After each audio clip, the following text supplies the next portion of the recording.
किस्मत वाले लाते हैं ये कांवर भोले के द्वार, जिस पे करते शिव दया कहलाए वो ही कांवरिया।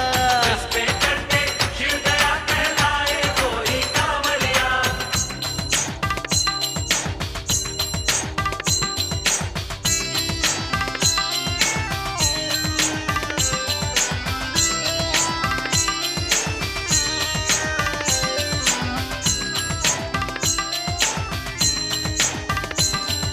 संसार के कोने कोने से शिव के भक्त कांवर में गंगा जल लेकर शिव धाम जाते हैं, क्योंकि भोले को प्रसन्न करने का ये सबसे